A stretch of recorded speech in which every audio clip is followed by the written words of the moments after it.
Welcome to AJ Knowledge. TYBS M6 paper 19 સ્વતંત્ર ભારતનો બંધારણીય ઇતિહાસ. આજે આપણે જોવાનું છે 2015 થી 2021 સુધીમાં જે પૂછાયેલ શોર્ટ ક્વેશ્ચન, એટલે કે જૂના આ પેપરમાં જે શોર્ટ ક્વેશ્ચન પૂછાય છે તે સ્ટાર્ટ કરીએ. હવે આપણે સપ્ટેમ્બર ઓક્ટોબર 2015માં જે પૂછાયા શોર્ટ ક્વેશ્ચન છે. પેલો છે, મૂળભૂત અધિકારો એટલે શું? નાગરિકોના વિકાસ માટે સમાજ કે રાજ્ય તરફથી અપાતી અનુકૂળતાઓ, સગવડો કે તકોને આપણે હકો કે અધિકારો કહીએ છીએ. આવા પ્રકારના હકોમાં જીવનની જરૂરિયાતોની મૂળભૂત બાબતોનો સમાવેશ થતો હોવાથી તેમને મૂળભૂત હકો તરીકે ઓળખવામાં આવે છે. આમ, મૂળભૂત હકો એટલે નાગરિકના સર્વતોમુખી વિકાસ માટેની ખાસ આવશ્યક સગવડ. બીજો સવાલ છે, રાષ્ટ્રપતિ પદ માટેની લાયકાત જણાવો. તેનામાં રાષ્ટ્રપતિ પદની લાયકાત આ છે: તે ભારતનો નાગરિક હોવો જોઈએ સૌપ્રથમ તો. બીજું, તેની ઉંમર ઓછામાં ઓછી 35 વર્ષની હોવી જોઈએ. ત્રીજું, તે લોકસભામાં ચૂંટાવાની લાયકાત ધરાવતો હોવો જોઈએ. ચોથું, તે ભારતીય સંઘ કે રાજ્યની સરકારોનો પગારદાર નોકર ન હોવો જોઈએ. પાંચમું છે, તે સંસદના કોઈપણ ગૃહનો કે કોઈપણ રાજ્યની વિધાનસભાનો સભ્ય ન હોવો જોઈએ. અને જો તે સભ્ય હોય તો તે રાષ્ટ્રપતિ પદે ચૂંટાયા પછી તેને સભ્ય પદેથી રાજીનામું આપવું પડે છે. ત્રીજો સવાલ છે, સંસદના ગૃહોના નામ આપો. તો સંસદના બે ગૃહો છે, એક નીચલું ગૃહ અને બીજું ઉપલું ગૃહ. નીચલું ગૃહને લોકસભા તરીકે ઓળખવામાં આવે છે અને ઉપલું ગૃહને રાજ્યસભા તરીકે ઓળખવામાં આવે છે. ચોથો સવાલ છે, રાજ્યની કારોબારીના બંધારણીય વડા કોણ છે? રાજ્યની કારોબારીના બંધારણીય વડા રાજ્યપાલ કે ગવર્નર છે. કટોકટીની જોગવાઈઓ વિશે માહિતી આપો. એટલે કટોકટીની જોગવાઈઓ. તો ભારતના બંધારણમાં 3 પ્રકારની કટોકટીની શક્યતાઓ વિચારવામાં આવી છે. જેમાં પહેલી છે બાહ્ય આક્રમણ કે તેનો ભય. બીજી છે રાજ્યોમાં બંધારણીય તંત્રની નિષ્ફળતા અને ત્રીજી છે નાણાકીય કટોકટી. આમ, કટોકટીની આ જોગવાઈઓ એ બંધારણ સભામાં તથા જાહેર જનતામાં ઘણો ઉપહોસ જગાડ્યો હતો. માર્ચ એપ્રિલ એટલે કે 2016 માર્ચ એપ્રિલમાં તે સવાલ પૂછાયો છે. તો સ્વતંત્ર ભારતના બંધારણના ઘડતરમાં ફાળો આપનાર મહાનુભાવો નામ. તો સ્વતંત્ર ભારતના બંધારણના ઘડતરમાં ફાળો આપનાર મહાનુભાવો.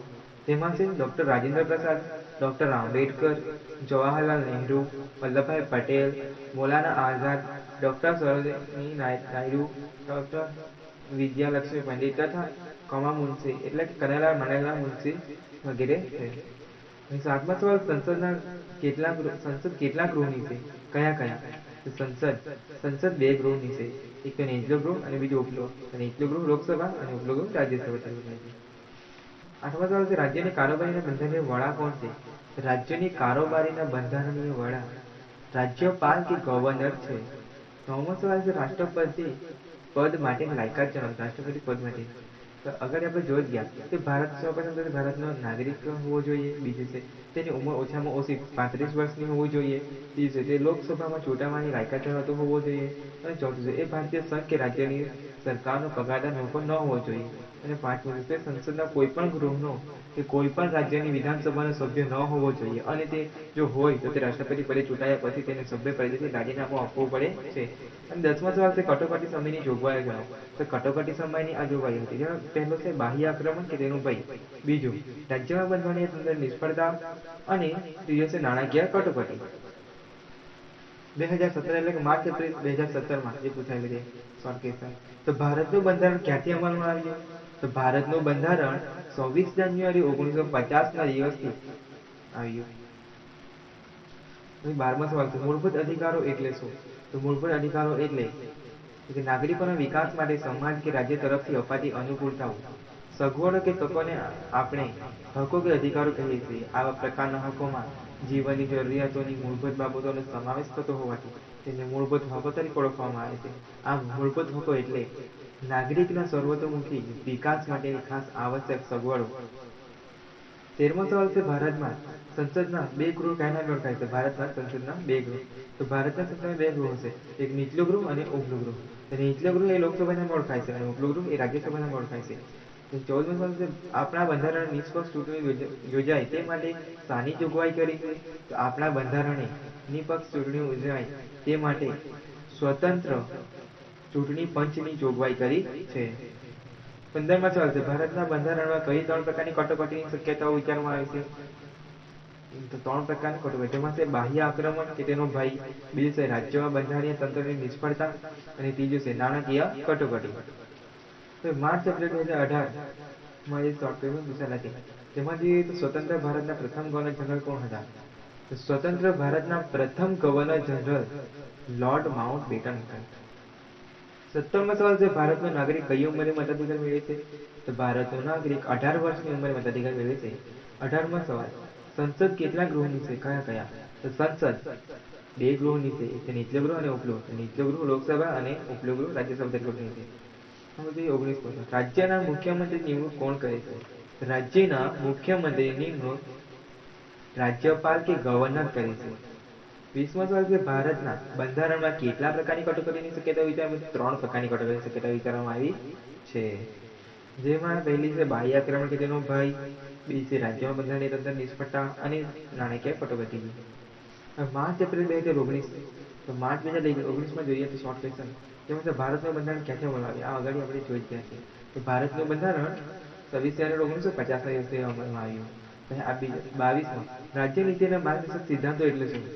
તો રાજ્ય એટલે નીતિના માર્ગદર્શક સિદ્ધાંતો એટલે કે દેશમાં વસતા બધા નાગરિકનું કલ્યાણ થાય અને બધાને વિકાસની એક સરખી તકો મળે, તે આપણા બંધારણના પાયાના આદર્શો છે. એ આદર્શોને સિદ્ધ કરવા કેન્દ્ર અને રાજ્યની સરકારોએ શું શું કરવું જોઈએ તે બતાવવા સિદ્ધાંતોને રાજ્ય નીતિના માર્ગદર્શક સિદ્ધાંતો કહે છે. હવે જોઈએ તો 23માં સરકારના મુખ્ય અંગો કયા કયા છે? સરકારના 3 અંગો છે. પહેલું છે ધારાસભા, બીજું કારોબારી અને ત્રીજું ન્યાયતંત્ર. તો 24મો સવાલ રાજ્યની કારોબારીના બંધારણીય વડા કોણ છે? તો રાજ્યની કારોબારીના બંધારણીય વડા રાજ્યપાલ કે ગવર્નર છે. 25માં તો ભારતના બંધારણમાં સુધારા કરવા કઈ કલમમાં જોગવાઈઓ છે? તો ભારતના બંધારણમાં સુધારા કરવા કલમ નંબર 368માં જોગવાઈઓ છે. 2019 નવેમ્બર ડિસેમ્બરમાં જે શોર્ટ ક્વેશ્ચન છે જોઈએ તો સ્વતંત્ર ભારતના બંધારણના ઘટનામાં ફાળો આપનાર મહાનુભાવોના નામ. એ પણ આપણે આગળ જોઈ જ સ્વતંત્ર ભારતના બંધારણમાં ઘટનામાં ફાળો આપનાર મહાનુભાવો જેમાં doctor Rajendra Prasad, doctor Ambedkar, Jawaharlal Nehru, Vallabhbhai Patel, Maulana Azad, doctor Sarojini Naidu, Vijayalakshmi Pandit અને કનૈયાલાલ મુનશી વગેરે છે. પછી 27માં આમુખમાં કયા આદર્શો સ્વીકારવામાં આવ્યા છે? તો આમુખમાં તો ભારતના બંધારણના આમુખમાં ફ્રાન્સની રાજ્ય ક્રાંતિના સ્વતંત્રતા, સમાનતા અને બંધુતાના આદર્શો સ્વીકારવામાં આવ્યા છે. 28મો સવાલ છે રાજ્યની નીતિના માર્ગદર્શક સિદ્ધાંતોનો મુખ્ય હેતુ શું છે? તો રાજ્યની નીતિના માર્ગદર્શક સિદ્ધાંતોનો મુખ્ય હેતુ તો બંધારણના આમુખમાં દર્શાવેલા આદર્શોને અમલમાં મૂકી રાજ્યને કલ્યાણ રાજ્ય બનાવવા અંગે માર્ગદર્શન આપવાનું છે. પછી 29મો સવાલ ગુપ્ત મતદાન પદ્ધતિ શા માટે સ્વીકારવામાં આવી છે? તો ગુપ્ત મતદાન પદ્ધતિ એટલે કે લાગવગ, દબાણ, શરમ વગેરેથી મુક્ત થઈ મતદાર નિડરતાથી મતદાન કરી શકે તે માટે ગુપ્ત મતદાન પદ્ધતિ સ્વીકારવામાં આવી છે. 30મો સવાલ છે ભારતની કઈ અદાલત બંધારણનું અર્થઘટન કરે છે? તો ભારતની કઈ અદાલત? તો ભારતની સર્વોચ્ચ અદાલત બંધારણનું અર્થઘટન કરે છે અને તે નાગરિકના મૂળભૂત હકોનું રક્ષણ પણ કરે છે. 2020 માર્ચ એપ્રિલમાં જે શોર્ટ ક્વેશ્ચન તેની વાત કરીએ તો તેનો 31મો સવાલ છે રાજનીતિના માર્ગદર્શક સિદ્ધાંતો ભારતના રાજ્ય બંધારણમાં શા માટે સમાવવામાં આવ્યા છે? એમાં જોઈએ તો રાજનીતિના માર્ગદર્શક સિદ્ધાંતો ભારતમાં રાજ્ય બંધારણમાં સમાવવામાં આવ્યા છે કેમ કે રાજ્ય નાગરિકોનો સર્વાંગી વિકાસ સાધવો છે, સરકારી કલ્યાણ રાજ્યની સ્થાપના કરવી છે. તો 32મો સવાલ જોઈએ તો સ્વતંત્ર ભારતના પ્રથમ મહિલા રાષ્ટ્રપતિ કોણ હતા? સ્વતંત્ર ભારતના પ્રથમ મહિલા રાષ્ટ્રપતિ પ્રતિભા પાટીલ હતા. 33મો સવાલ છે ભારતના વડાપ્રધાનની નિમણૂક કોણ કરે છે અને કેવી રીતે? તો ભારતના વડાપ્રધાનની નિમણૂક રાષ્ટ્રપતિ કરે છે અને કેવી રીતે? તો બંધારણે રાષ્ટ્રપતિને તેમના કાર્યમાં સલાહ અને સહાય આપવા માટે વડાપ્રધાનની નેતાગીરી નીચેના એક પ્રધાનમંત્રીની જોગવાઈ કરી છે. સામાન્ય ચૂંટણીઓ પછી લોકસભાના જે રાજકીય પક્ષને બહુમતી મળી હોય તે પક્ષના નેતાને રાષ્ટ્રપતિ વડાપ્રધાન તરીકે નિમે છે. 34મો સવાલ જોઈએ તો આપણા બંધારણ નિષ્પક્ષ ચૂંટણીઓ યોજાય તે માટે શાની જોગવાઈ કરી છે? તો આપણા દેશમાં નિષ્પક્ષ ચૂંટણીઓ યોજાય તે માટે ભારત બંધારણે સ્વતંત્ર ચૂંટણી પંચની જોગવાઈ કરી છે. 35માં રાજ્યની વડી અદાલતોની કઈ સત્તાઓ હશે?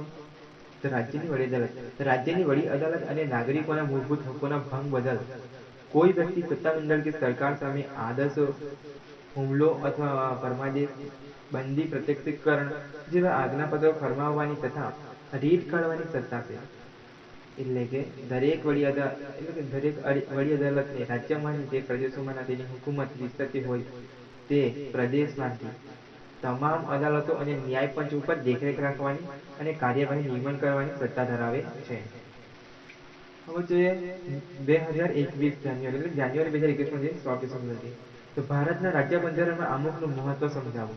તો બંધારણનો સમગ્ર નિચોડ આમુખમાં મૂકવામાં આવ્યો છે. બંધારણના ઘડવૈયાઓએ બંધારણ ઘડતી વખતે પોતાની નજર સમક્ષ રાખેલા આદર્શોનું સરવૈયું આમુખમાં છે. આમુખ બંધારણનું સત્વ રજૂ કરે છે. 37મો સવાલ જોઈએ તો મૂળભૂત અધિકારો શા માટે મર્યાદિત હોય છે? તો મૂળભૂત અધિકારો એ મૂળભૂત માનવ અધિકારો છે જે ભારતીય બંધારણ દ્વારા ભારતના નાગરિકોને ખાતરી આપવામાં આવી છે. તેઓ રાજ્યની શક્તિની મર્યાદા તરીકે કાર્ય કરે છે. તદુપરાંત વ્યક્તિઓ દ્વારા તેમની પોતાની સમજ દ્વારા મૂળભૂત અધિકારો છોડી શકાય નહીં. 38મો સવાલ જોઈએ તો ભારતના મુખ્ય ચૂંટણી અધિકારીની નિમણૂક કોણ કરે છે? તો ભારતના મુખ્ય ચૂંટણી અધિકારીની નિમણૂક રાષ્ટ્રપતિ કરે છે. 39માં જોઈએ તો રાજ્યની કારોબારીના બંધારણીય વડા કોણ છે? રાજ્યની કારોબારીના બંધારણીય વડા રાજ્યપાલ કે ગવર્નર છે. ભારતની 40મો સવાલ જોઈએ તો ભારતની સર્વોચ્ચ અદાલતની રચનામાં સૌથી મહત્વનો ભાગ કોણ ભજવે છે? ભારતની સર્વોચ્ચ અદાલતની રચનામાં સૌથી મહત્વનો ભાગ રાષ્ટ્રપતિ ભજવે છે. રાષ્ટ્રપતિ મુખ્ય ન્યાયાધીશની નિમણૂક કરે છે. 2021 ઓગસ્ટ એટલે ઓગસ્ટમાં જે એક્ઝામ લેવાઈ હતી તેનો શોર્ટ ક્વેશ્ચન તો બંધારણમાં ભારતને કેવું રાજ્ય જાહેર કરવામાં આવ્યું છે? તો બંધારણમાં ભારતને એક સ્વતંત્ર, સાર્વભૌમ, લોકશાહી, સમાજવાદી, પ્રજાસત્તાક રાજ્ય જાહેર કરવામાં આવ્યું છે. 43માં જોઈએ તો ભારતના નાગરિકને કયા કયા મૂળભૂત હકો આપવામાં આવ્યા છે? તો ભારતના નાગરિકને 6 જેટલા મૂળભૂત હકો આપવામાં આવ્યા છે. એમ તો 7 છે. પહેલો છે સમાનતાનો હક, બીજું છે સ્વતંત્રતાનો હક, ત્રીજું છે શોષણ વિરોધનો હક, ચોથું છે ધાર્મિક સ્વતંત્રતાનો હક, પાંચમું છે શિક્ષણ અને સંસ્કૃતિનો હક, છઠ્ઠું છે બંધારણીય ઇલાજનો હક અને સાતમું છે મિલકતનો હક. 43 સવાલ જોઈએ તો બંધારણની દ્રષ્ટિએ ભારતમાં રાષ્ટ્રપતિનું સ્થાન કોના જેવું છે? તો બંધારણની દ્રષ્ટિએ ભારતમાં રાષ્ટ્રપતિનું સ્થાન ઇંગ્લેન્ડના રાજા જેવું છે.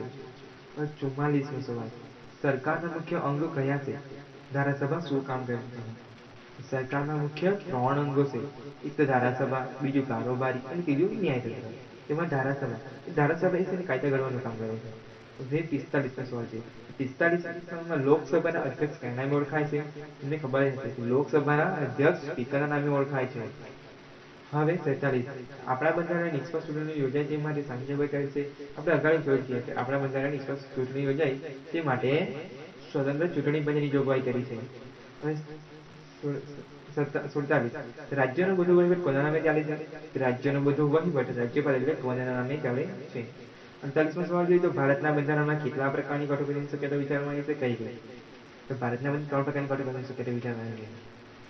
તેમાં બાહ્ય આક્રમણ કે તેનો ભય પહેલું, બીજું રાજ્યના બંધારણની નિષ્ફળતા અને ત્રીજું છે નાણાકીય કટોકટી.